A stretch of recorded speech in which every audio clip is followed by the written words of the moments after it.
You're listening to BizQuik. This is where Julie and Corey provide quick and useful information to small business owners. BizQuik is the podcast where small business owners get to showcase their businesses and receive expert advice and guidance in areas many entrepreneurs struggle with. And you, the listener, get solutions, tips, and tricks on real-world topics that many small business owners face. Julie and Corey are the experts small businesses hire when they need solutions. And the BizQuik podcast is just one way they deliver those solutions. Let's start the show. Hello and welcome to BizQuik. I'm Corey. And I'm Julie. And on today's episode, we have friend of SB Pace back on, Callye Keen from Red Blue Collective. He's out of the Northern Virginia area, and we are going to talk to him about why people are willing to pay large sums for certain things, and they feel like less expensive stuff is not worth their time. And all of that, because it's been something that Julie and I have been kind of kicking around for a while, trying to figure out why people are willing to pay us large amounts of money for certain services, and then when there's a potential value for something else that we're offering, nobody wants to buy it. So it's kind of weird, and it doesn't really make sense. Yeah, there's definitely a psychology behind it, but I'm not a psychologist. Are you? No. So I can't quite figure it out, but I am curious before we bring Callye on, is there a number, a price point where you'll buy it without really thinking about it? Or are you a discerning consumer who will not spend anything without really making sure that it's worth the money you're going to pay? And by it, you mean anything? Yeah, pretty much anything. I mean, below $20 probably. I don't think twice. About whatever it is. I've never been, even in my poorest days, very price sensitive when it comes to like grocery shopping. Like I have no problem, like I'm not buying brand name everything, especially because I was in food for so long that I know that the brand name stuff is the exact same stuff, almost the exact same as the store brand, just with a different packaging. Mm-hmm. I've seen the manufacturing facilities where they just flip a switch and it goes from Kroger brand to Kraft brand. Same stuff, just different packaging. Yeah. So, not really price sensitive in that. But for the stuff that we're talking about, like courses or whatever, like I would say probably less than 100. Do a little bit of research, and it's not something that I need to like ask around about. It's like, that's probably worth it.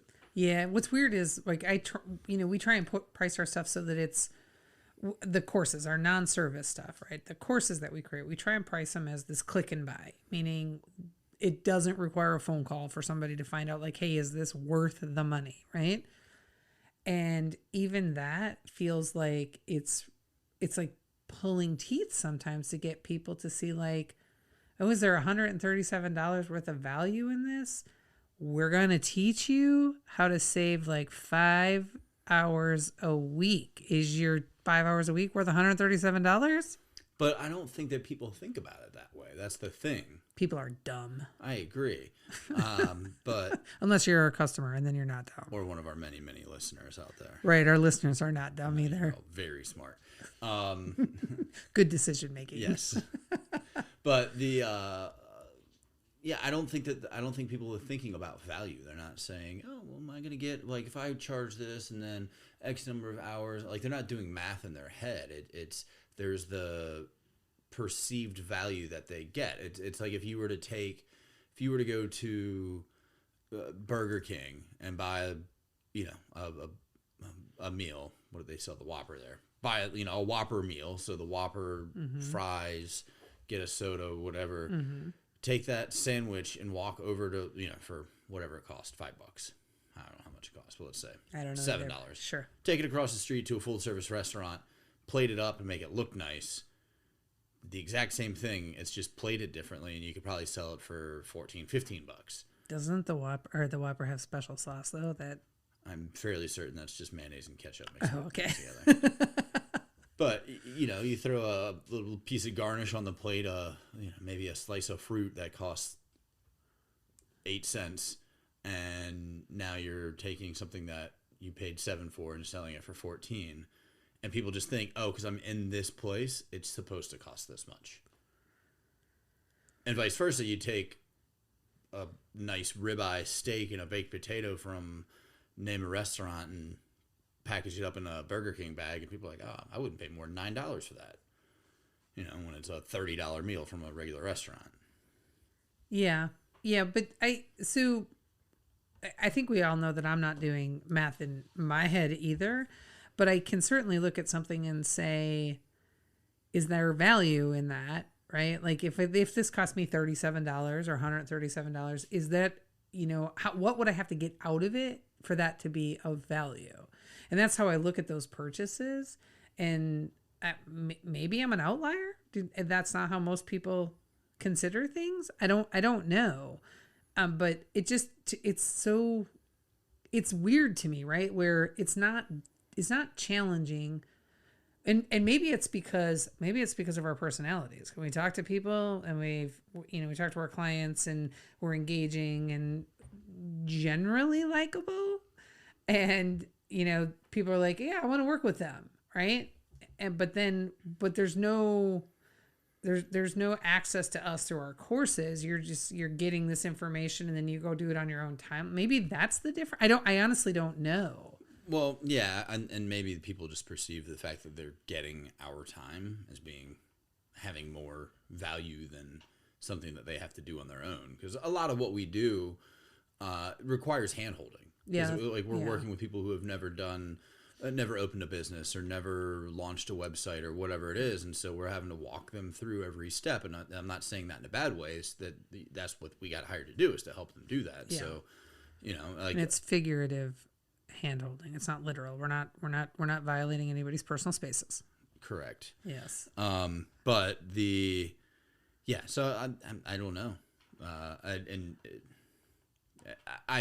If I knew the answer, we wouldn't be having this conversation right now. I know. If I knew it as well. Let's see if Callye knows it. Maybe he's got some information for us that might solve this problem, might unlock this lock for us. All right. Let's take a break and we'll bring Callye in.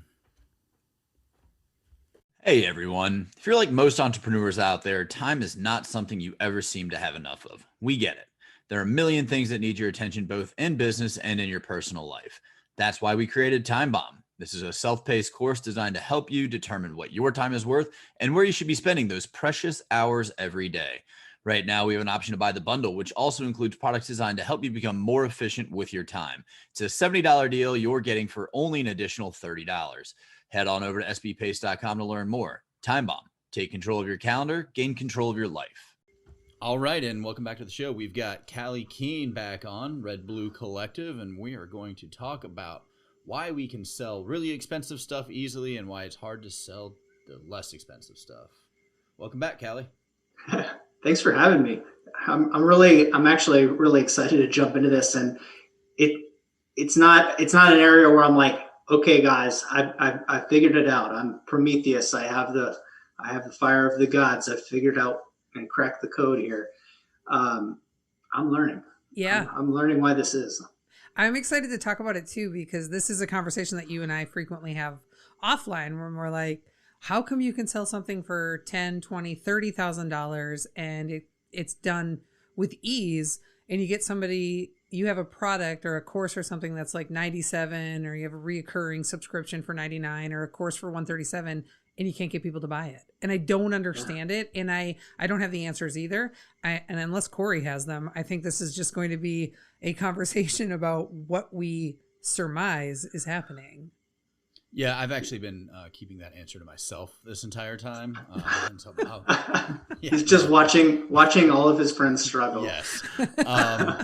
Yeah, it was funny because we were talking right before we started recording, and I immediately just started thinking how we probably should have like a psychologist on this call right now, because I think that's what it's really going to boil down to, is where people they get that perception that if it's expensive, it must be worth it, versus if it's cheap. Even if you go to a luxury car company and they say, oh, you can buy this car, but they normally retail for $60,000 and this one is $18,000, you're going to be like, well, I don't know about that $18,000. I'll probably spend the $60,000 and make sure that the car is good,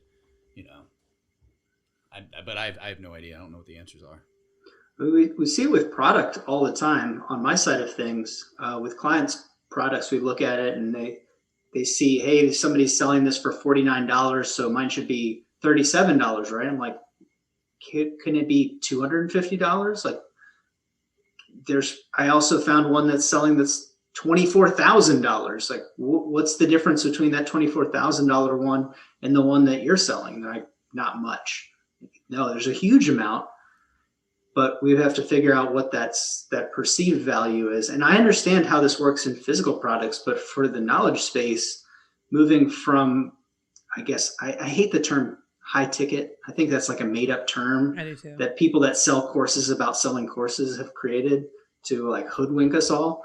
But from moving from a quote high ticket consultant to pushing my mission of like taking that experience and bringing it to entrepreneurs who are just starting or just have a 6-figure business, is like, I don't know.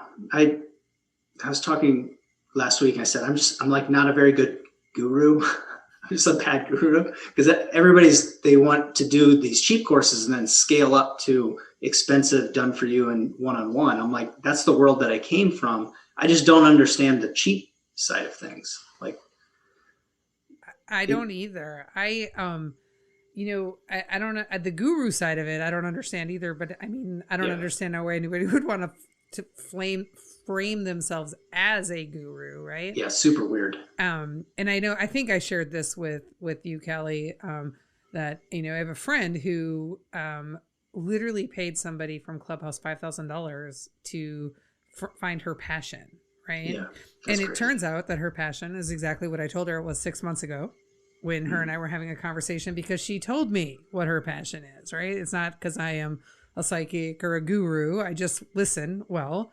And I told her, and I kind of gave her this strategy. And when I talked to her to find out how this call went with, this person that was helping her find her passion, she's like, oh, she tells me that my next step is to join this $25,000 mastermind. And I was like, no, it is not. You are not allowed to give this woman another dime. That sounds kind of like how cults are, right? So here's a weird split of this, and because I'm from boring manufacturing engineering world, when I first set out to work with entrepreneurs, I was like, I'm going to show them the exact process to develop products, because this is where, from my limited view at that time, why people screwed up. They didn't have a go-to-market strategy. They didn't have clear steps. So I was like, I'm going to give them the steps, the process to properly develop and test a product. And I was extremely wrong, right? It does solve a problem, but there's a whole network of issues. And one of the big things is, from like, entrepreneurship is basically a personal development game that, in large, a lot of people have mental hangups that challenge them. And so there's this component where mindset is a huge piece that pushes people forward or pushes them past barriers. But that opens the door to all this like shenanigans, right? Of totally pointless courses where there's no end result. Because I'm sure that there are life-changing life coaches and find your passion coaches and all those things. But in general, it seems like an unwinnable game, right? Because until you're dead, like, you need to pay these people. Mm-hmm. So I kind of get that zone of things. I don't really understand it, but I do know that from talking to lots of people, regardless of you could see it in fitness, you could see it in business. It's like, there has to be a component where people decide that they want to win, and they create like positive mental structures about what they're doing. Like, a lot of people hate money. It's hard to run a business if you hate money.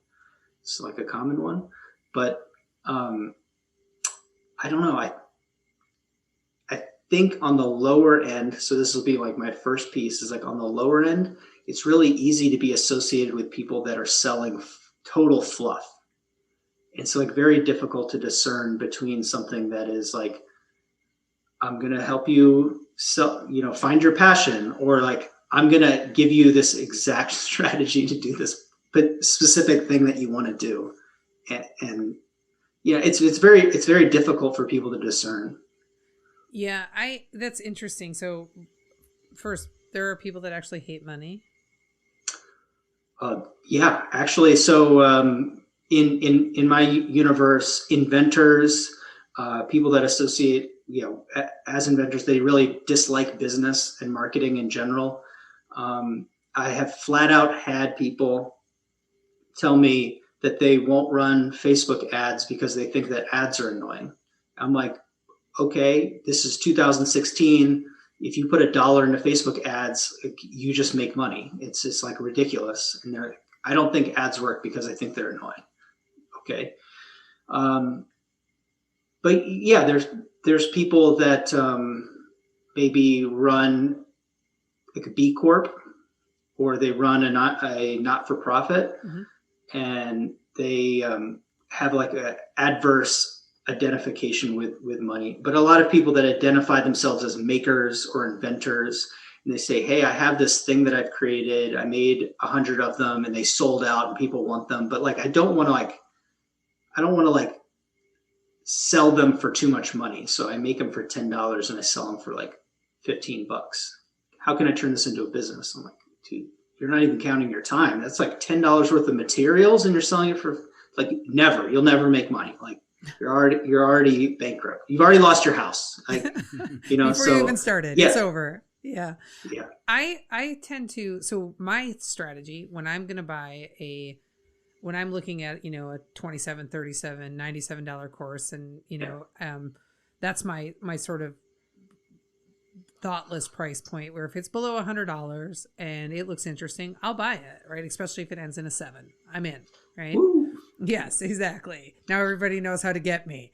And I look at it from the perspective of, I only have to get $37 worth of value out of this, or $97 worth of value, right? So if I'm looking at, like, I've bought like, for $37, I bought like this 12 months for 5 different types of coaching businesses. Like maybe it was like a fitness coach, like an online like life coach, a business coach, like 5 different types of coaches.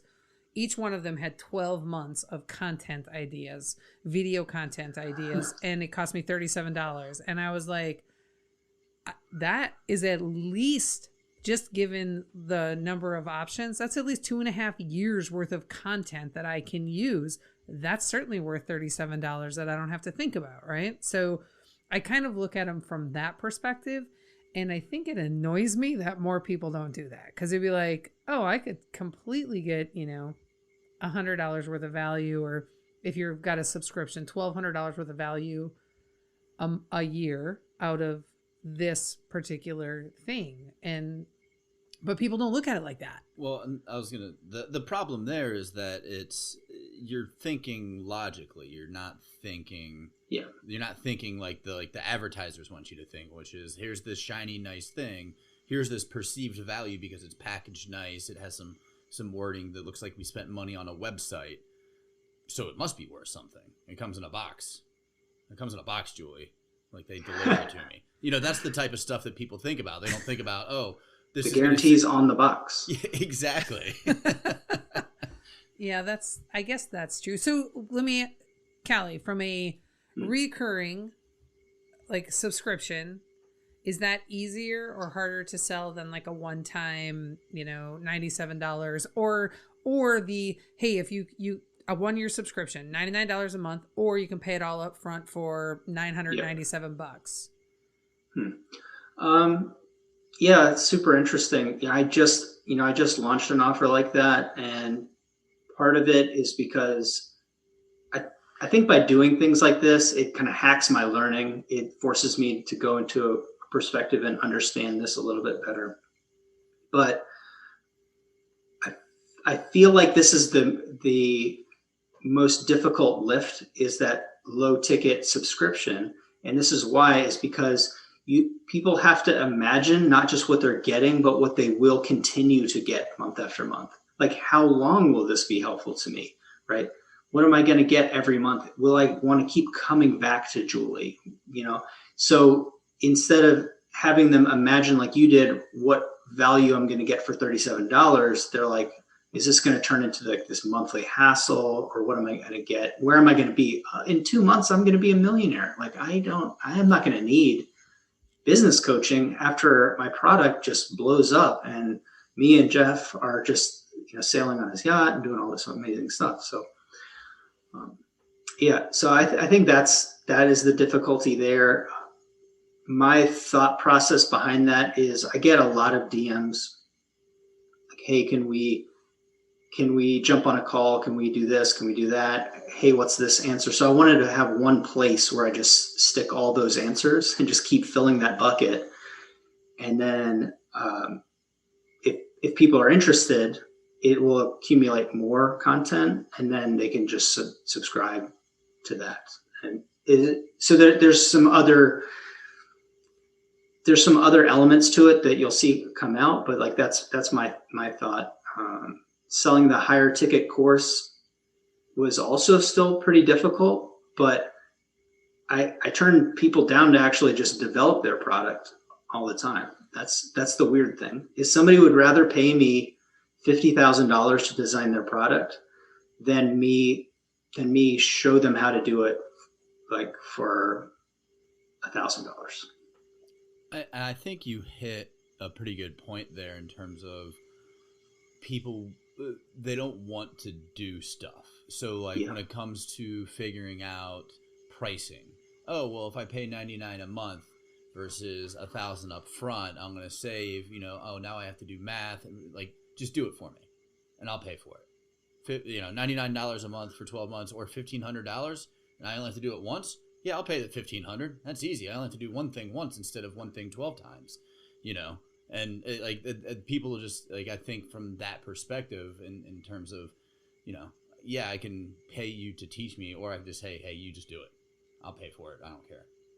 And I think that's a big part of it as well is for us, like when we're trying to like price courses or whatever, like, are we making things too hard for people to like understand what it is that they're getting? Like, here, just give us $37. You're going to be smarter.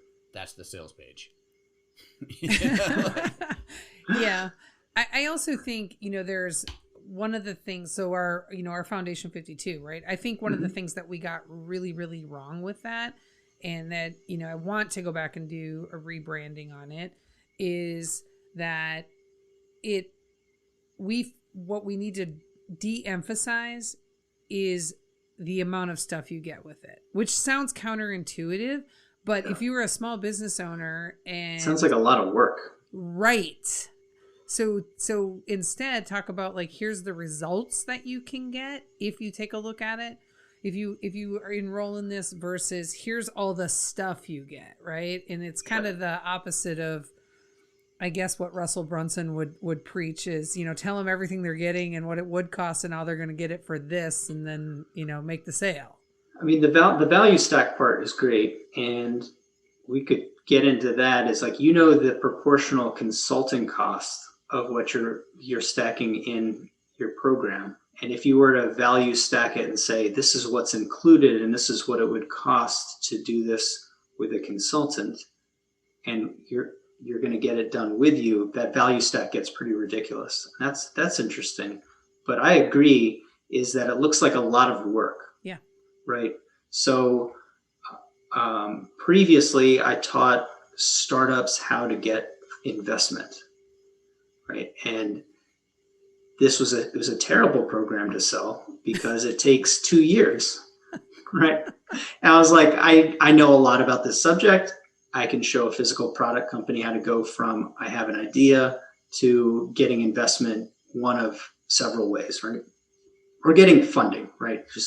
Let's just use a broader term. But everybody comes in thinking that they're going to have a white knight come in and shower them with $1 million. But in reality, like, I'm going to set you up. You're going to get a really good bank loan, most likely. But it was a terrible program to sell. It's just terrible. Because you look at it and the amount of work, you're essentially building a business plan and getting traction so you can get investment. It's really boring. Whereas fast forward right now, you have NBA, which I'm going to rebrand as Insiders and be a month-to-month you have access to the program, but it's more of a group coaching type thing, continual. Really, all that most people cared about was how to do collaborative launches. That was it. So the feedback on it was, it's got all this stuff, but they would pay 5-10 times as much to just learn how to do collaborations with influencers, which is like one possible outcome that you get, because that's the shiny ball. And now I'm like, feel a moral, I feel morally turned off, let's just say. Bankrupt? I was going to say bankrupt. I'm just like, that's it. I'm going in full guru mode. But like, I feel like you can't properly utilize that strategy unless you put all the other pieces in place. But that was people's takeaway. They're like, I want to do it like this because they think that that's going to unlock all of their problems. So do I make something smaller, or do I streamline everything so it allows you to do that properly? I don't know, but I still don't know how to sell something for $47, how people do that. The customer acquisition cost is, $25. I don't know that somebody that pays $25, they're going to scale up to want to pay $5,000 a month. I don't think that that's a linear path for people. Yeah, that's not on the ascension ladder. 25 to 5,000, probably not, right? Yeah, so it's all really interesting to me, but I'm curious if you've given any thought to sort of some, I don't know if this question will make sense, but I'm going to throw it out there. You two are smart. You'll figure it out.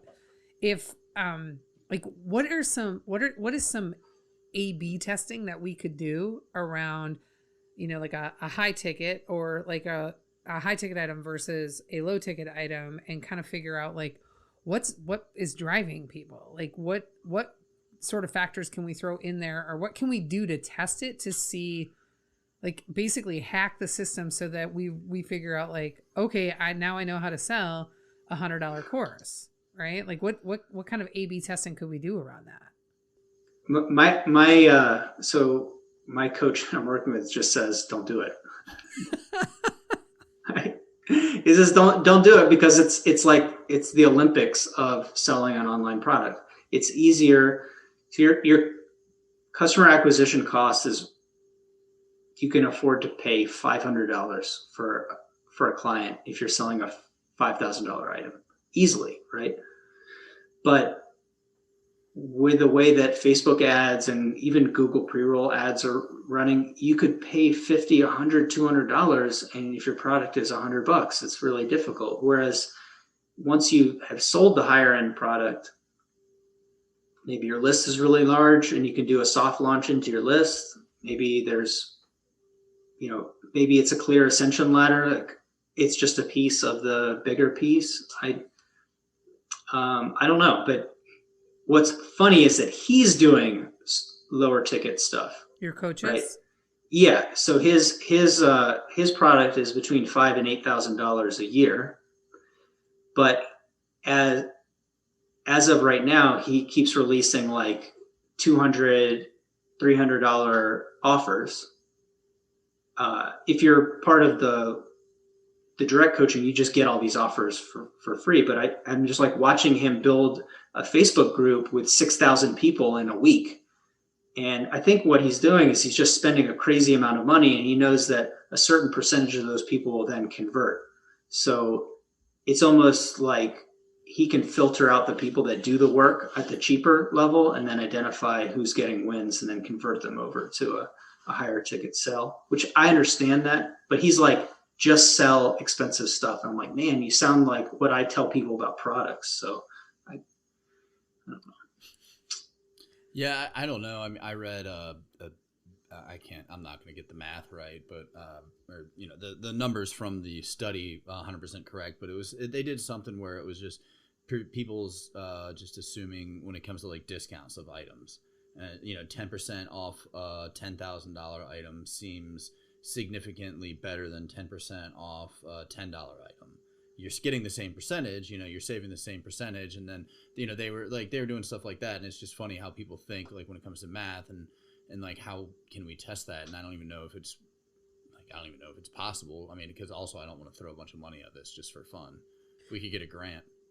Yeah. Well, I was kind of thinking like we could take like Time Bomb, or we could take Foundation 52. We could take Foundation 52, right? And we could sort of rebrand it based on the value people get out of it. And we could create we could do value stacking. That's what it's called, right? Mm-hmm. Yeah, we could do value stacking in there, throw some other things. So you get, figure out like the different stuff to put in there. We can pull out some, pieces of content from some other things to toss in there. We could toss in a couple hours of coaching, whatever, right?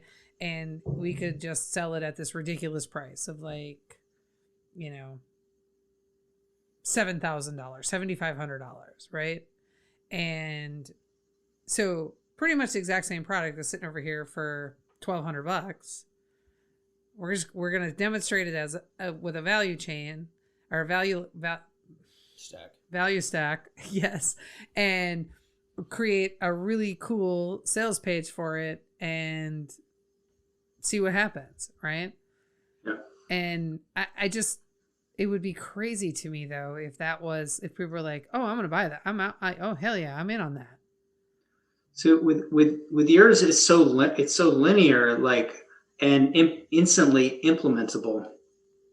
I would see somebody maybe getting the lead magnet, mm-hmm. doing the quiz.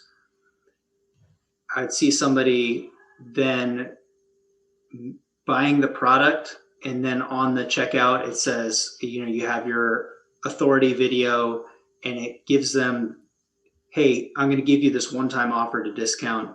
So you're going to save this time, and then you're going to implement it in your business on our larger program. So for people that have purchased this program, we're going to give you a special discount. This is all the stuff that you get. And they say, no, I don't want that. And then it gives them a down-selected offer of, hey, do you want to add additional coaching hours to work through the content of Time Bomb to accelerate your success? And maybe it's a ridiculous value. It's like $99 to talk to Julie for an hour. That's fantastic. And that gives you an opportunity to one-on-one build some authority. So you see that structure a couple different ways, because that additional, what do they call it, downsell, mm-hmm. looks really, really cheap after the upsell. Yeah, exactly. Yeah. It's like, hey, well, I can walk you through the hot points of all the things that we just tried to sell you that you didn't want because you're not ready. And you can just get these ad hoc hours for this much money.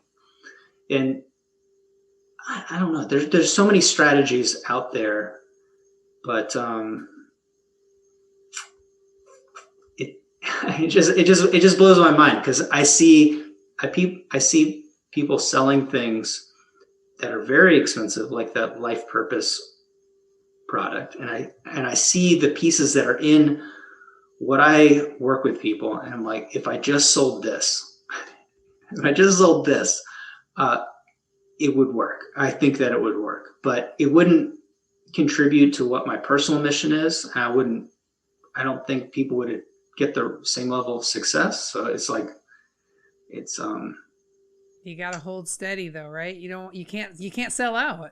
Yeah. I mean, it's a brand building play at the end of the day. It's like, I already have a business doing this. It's just like, that's the big push. Is like, I'm sure you get this too. It's like, hey, if you do this for a living, like, why are you selling a course? It's like, because it gives me the ability to scale all the things that I learned over here to help more people. Right. Yeah. But it's just so murky because of the industry. So it is. I'm determined, much like I'm determined to master sales funnels. I am determined to crack the code on why that $137 course is so much harder to sell than a $20,000 product or service. It's mind-boggling to me. Really, really mind-boggling, but we'll figure it out. We'll get there. Yeah. So people say stuff like, oh, you come up with that $137 and then you just put enough value into that bucket where it makes it worth it. And I totally disagree. I do too. I mean, I see people like they're like, here's 200 headlines that convert. Like, here's this SEO cheat sheet. And I know that they just went to Ahrefs and to like SEMrush and just did a quick search, copied all of the headlines and put it into a spreadsheet, and then they're selling it to people. That's all they're doing, right? And here's this productivity hack booklet. And I'm like, this is the same booklet that is just somebody else's. It's a different version of somebody else's booklet. It's the same stuff, like over and over again. You could just get it through a Google search, but that's what people want. Those are the hot objects. So I'm surprised that like Time Bomb isn't a huge like runaway success, because that is the number one thing. That's what I struggle with, To everybody. So why didn't you buy it? It's $137, Callye. Because I keep filling my life with too many tasks. And I'll tell you, this is my personal thing. It's like, if I get it, that's one more thing I've got to do. So I got to take something off of my plate. Yeah. And I'm sure a lot of your customers are in the same boat. That is the case. That is the number one thing that we see with our clients too. It's like they want to make all these improvements and they don't have the time to make those improvements. It's like, why did you hire us? Yeah, we just got off a call before this with the client. And past 3 weeks, I've just been so busy. And nothing's gotten done. We're like, we get it. You're busy. We're busy too. But we're still doing our job over here. But whatever. That's just life. But we have to start wrapping this up. So Callye, if you wouldn't mind letting everybody know how they can get in touch with you or find out more about you. Sure. Well, I'd like everyone to, if you're interested in physical products, you're interested in business topics, please listen to the End Hype podcast. So you can listen on Spotify, you can listen on iTunes, Google, really close to breaking into the top 100 business podcasts in the US. So if I can get a little bit of lift, I'd appreciate it. Other than that, I'm on a lot of social platforms. So if you have a question, or I said something crazy and you'd like to argue with me, internet people, just DM me. Let's get into it. Do you want to give a plug for your latest cool thing that you're doing? Sure. Yeah, this is totally insane, and it's I've never seen somebody do something like this. So if you want to see somebody launch a product, this will be really it's ridiculous. So it's called the Ultimate Product Launch Campaign. I'm going from a clean sheet of paper to launching a product on Kickstarter. We have some plans in the works to show getting that on Amazon, and we have a whole another program lining up that should be really interesting. But selling this thing, we're going to do the second week. We did customer niches, market niches last week. This week, we're going to talk about customer stories and how that enhances everything. But we're going to go through every single step. I do a live every single week and walk through like my process using a cheat sheet that you can get a hold of, and the math of how I come up with an idea and how we launch an idea. So will I be successful? Will I be a failure? I don't know. You got to tune in. So that's redbluecollective.com/product launch. That signs you up for the email. And if you'd like, I have a whole private community that we're building out. That's the hub of all of my content. And that's the End Hype movement. And we're doing that on Mighty Networks. It's really cool right now. And just it's going to grow every single week as this thing launches. So Ultimate Product Launch Campaign. Yeah, we're following along and super excited about it. So I've loved what I've seen so far. Yeah, and thanks. Thank you, Callye, for joining us and giving us your time and insight today. And thanks to all of our listeners. All the information that Callye gave will be in our show notes, so you can check those. Yep, and you can connect with us on social media. We are on LinkedIn, Twitter, Instagram, Facebook, and we have a YouTube channel. I just put out a shameless plug on Facebook asking for people to help me be less of a loser by subscribing to our YouTube channel. So y'all, if you're listening to this, go subscribe.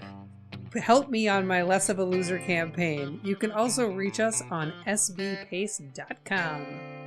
And Speaking of podcasts and being number one, we are nowhere near the top 100 business podcasts, but we would like to start working towards that. So subscribe to our pod and like it and give us a review on whatever platform it is you use to listen to podcasts. Yeah, we love feedback. 1 star, 5 star, whatever you got, we're going to take it. You can reach out to us about topics as well. You can do that on sbpace.com. If you're interested in learning about something, we're probably interested in talking about it. Oh, we have a book. It's a #1 bestseller on Amazon. It comes with a digital workbook, and it's called Seriously Now What? A Small Business Guide to Disaster Preparedness.